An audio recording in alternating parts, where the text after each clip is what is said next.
பிரியமானவர்களே, ஆண்டவராகிய இயேசு கிறிஸ்துவின் நாமத்தினாலே உங்கள் யாவரையும் அன்போடு கூட நான் வாழ்த்துகிறேன்.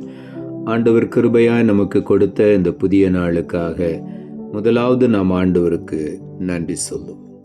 நீ விசுவாசித்தாலே தேவ மகிமை காண்பாயே, நீ விசுவாசித்தாலே தேவ மகிமை காண்பாயே, பலப்படுத்தும் கிறிஸ்துவாலே பெரிய காரியம் செய்வாயே, பலப்படுத்தும் கிறிஸ்துவாலே பெரிய காரியம் செய்வாயே.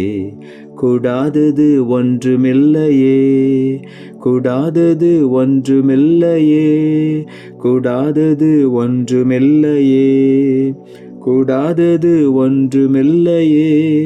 நம் தேவனால் கூடாதது, கூடாதது ஒன்றுமில்லையே, நம் தேவனால் கூடாதது, கூடாதது ஒன்றுமில்லையே. இந்த நாளுக்கு என்று ஆண்டவர் கொடுக்கிற ஒரு வார்த்தை, மார்க்கு எழுதின சுவிசேஷம் 9ஆம் அதிகாரம் 23வது வசனம். மார்க்கு 9:23. இயேசு அவனை நோக்கி, நீ விசுவாசிக்க கூடுமானால் ஆகும், விசுவாசிக்கிறவனுக்கு எல்லாம் கூடும் என்றார். ஒரு தகப்பன் தன்னுடைய ஒரே மகனுடைய வாழ்க்கையிலே ஒரு பொல்லாத ஆவி அவனை அடிக்கடி அலக்களிக்கிறபடியினாலே அவன் தீயிலும் தண்ணீரிலும் விழுந்து விடுகிறான் என்று இயேசு கிறிஸ்துவை நோக்கி அந்த மகனை அழைத்து கொண்டு வருகிறார். அப்பொழுதுதான் ஆண்டவராக இயேசு அவனை பார்த்து கேட்கிறார், தகப்பனை பார்த்து, நீ விசுவாசிக்க கூடுமானால் ஆகும், விசுவாசிக்கிறவனுக்கு எல்லா கூடும் என்று ஆண்டவராக இயேசு சொன்னார். இந்த வார்த்தையை கேட்டவுடன் அந்த தகப்பன் சொன்னார், ஆண்டவரே, நான் விசுவாசிக்கிறேன், ஆனாலும் என் அவிசுவாசம் நீங்கும்படி எனக்கு உதவி செய்யும் என்று கேட்டார். இந்த காலை வேளையில் அநேக சூழ்நிலைகளிலே நாம் விசுவாசிக்கிறோம், ஆனாலும் சூழ்நிலைகளை பார்த்து நாம் பயப்படுகிறோம். நம்மாலே அந்த விசுவாசத்தில் உறுதியாய் நிற்க முடியவில்லை. அந்த தகப்பனார் அப்படித்தான் சொன்னார், நான் விசுவாசிக்கிறேன், ஆனாலும் என் அவிசுவாசம் நீங்கும்படி எனக்கு உதவி செய்யும். இந்த காலை வேளையில் நாமும் ஆண்டவரை பார்த்து சொல்லுவோம், ஆண்டவரே, விசுவாசிக்கிறேன், ஆனாலும் சில நேரங்களிலே பயம், சந்தேகம், அவிசுவாசம் என்னை தாக்கி விடுகிறது. இந்த காலை வேளையில என் அவிசுவாசம் நீங்கட்டும், விசுவாசிக்கிறேன், ஆனாலும் என் அவிசுவாசம் நீங்கும்படி எனக்கு உதவி செய்யும் என்று இந்த காலை வேளையில நாம் கேட்போம். நிச்சயமாக ஆண்டவர் உதவி செய்தார். அந்த தகப்பனாருக்கு ஆண்டவர் உதவினார். அந்த மகனை அந்த பொல்லாத பலவீனத்தினின்று ஆண்டவர் விடுதலை பண்ணி அந்த தகப்பனாருக்கு நல்ல ஒரு மகனாய் அவனை திருப்பி கொடுத்து அனுப்பினார். இந்த காலை வேளையிலும் கூட நம்மையும் ஆண்டவர் பார்த்து சொல்லுகிறார், நீ விசுவாசிக்க கூடுமானால் ஆகும். யோவான் எழுதின சுவிசேஷம் 11ஆம் அதிகாரம் 25ஆம் வசனத்திலே ஆண்டவராகிய இயேசு மார்த்தாளை பார்த்து சொல்லுகிறார், நானே உயிர்த்தெழுதலும் ஜீவனுமாயிருக்கிறேன், என்னை விசுவாசிக்கிறவன் மரித்தாலும் பிழைப்பான் என்று ஆண்டவர் சொன்னார். தன்னுடைய சிநேகிதனாகிய லாசரு மரித்து விட்டார். இயேசு 4 நாளைக்கு பிறகு அங்கே போகிறார். லாசருவை ஆண்டவர் அன்றைக்கு உயிரோடு எழுப்பினார். மார்த்தாள் சொன்னாள், ஆண்டவரே, 4 நாள் ஆயிற்று, நாருமே என்று சொல்லி. அப்பொழுது ஆண்டவர் சொன்னார், நீ விசுவாசித்தால் தேவனுடைய மகிமையை காண்பாய், விசுவாசிக்கிறவனால் எல்லாம் கூடும் என்று வேதம் சொல்லுகிறார். நானே உயிர்த்தெழுதல், நானே ஜீவன் என்று சொல்லுகிறார். என்னை விசுவாசிக்கிறவன் மரித்தால் கூட அவன் பிழைத்துக் கொள்வான் என்று ஆண்டவர் சொன்னார். ஆகவே இந்த காலை வேளையில நான் ஆண்டவரை முழுமையாய் விசுவாசிப்போம். நான் விசுவாசத்திலே ஜெயமெடுத்து முன்னேறி செல்வோம். எபிரேயர் புத்தகம் 11ஆம் அதிகாரம் 6வது வசனம் சொல்லுகிறது, விசுவாசம் இல்லாமல் தேவனுக்கு பிரியமாயிருப்பது கூடாத காரியம்.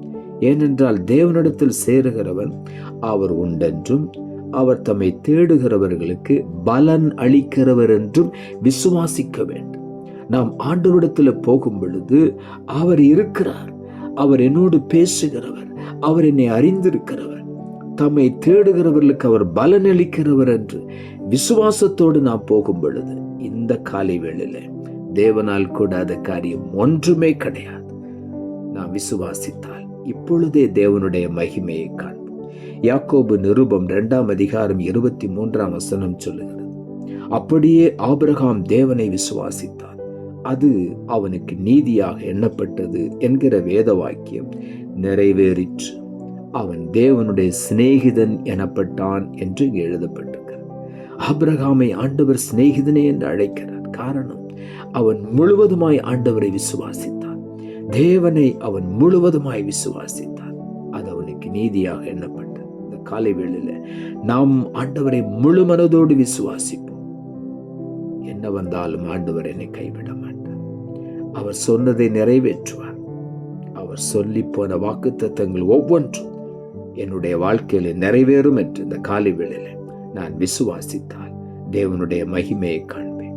சங்கீதங்களின் புஸ்தகம் 27 அதிகாரம் 13 இப்படியாய் சொல்லுகிறது, நானோ ஜீவனுள்ளோர் தேசத்திலே கர்த்தருடைய நன்மையை காண்பேன் என்று விசுவாசியாதிருந்தால் கெட்டு போயிருப்பேன். தாவீது எழுதுகிறார், ஜீவனுள்ளோர் தேசம் என்று எனக்கு ஆண்டவர் தேசத்தை வைத்திருக்கிறார், அங்கே நான் கர்த்தருடைய நன்மையை காண்பேன் என்று நான் விசுவாசியாதிருந்தால் என்றைக்கோ கெட்டு போயிருப்பேன். அவனுடைய விசுவாசம் எல்லாம் என்றைக்காவது ஒரு நாள் நிச்சயமாக ஜீவனுள்ள தேசத்தில் எல்லா நன்மைகளையும் நான் அனுபவிப்பேன், கர்த்தருடைய நன்மையை நான் காண்பேன் என்று இந்த காலை வேளையில நீங்களும் நானும் விசுவாசிக்கும் பொழுது தேவனுடைய நன்மையை நாம் கண்டு அனுபவிப்போம். ஆகவே இந்த காலை வேளையில உள்ளத்தின் ஆழத்திலிருந்து ஆண்டவருக்கு நாம் நன்றி சொல்லுவோம், நாம் ஜெபிப்போம். அன்புள்ள ஆண்டவரை, கிருபையானீர் கொடுத்த இந்த புதிய நாளுக்காய் மறுபடியும் நமக்கு நன்றி செலுத்துகிறோம். ஆண்டவர் கொடுத்த ஜீவனுள்ள வார்த்தைக்காக நன்றி. இயேசு அவனை நோக்கி, நீ விசுவாசிக்க கூடுமானால் ஆகும், விசுவாசிக்கிறவனுக்கு எல்லாம் கூடும் என்றார். எந்த வார்த்தையை கொடுத்து வசனத்தை கேட்டுக்கொண்டிருக்கிற ஒவ்வொருடைய வாழ்க்கையிலும் இருக்கிற எல்லா விசுவாசமும் நீங்கி இந்த காலை வேளையில தேவன் உண்டு, அவர் ஜீவிக்கிறார், அவர் நேற்றும் இன்றும் என்றும் மாறாத, தம்மை நோக்கி கூப்பிடுகிற யாவருக்கும் கர்த்தர் சமீபமாயிருக்கிறார். அவர் கூப்பிடுகிற சத்தத்துக்கு பதில் கொடுத்து உதவி செய்கிற தேவன் என்பதை இந்த காலை வேளையில ஒவ்வொருவரை விசுவாசித்து, நான் இன்றைக்கு ஆண்டவரிடத்தில் கேட்பதை பெற்றுக்கொள்வேன் என்று விசுவாசத்தோடு கடந்து வந்து ஆண்டவரே முழுமையான ஆசீர்வாதத்தை இந்த காலை வேளையில ஒவ்வொருவரும் சுதந்திரித்துக் கொள்ள உதவி செய்யும்.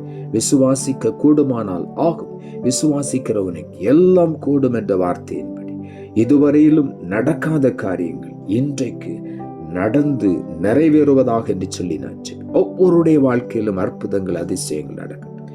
நேர் அப்படி செய்கிறபடி நாளும் மக்கள் நன்றி. இயேசுவின் நாமத்தில் ஜெபிக்கிறேன் நல்ல பிதாவே, ஆமென்.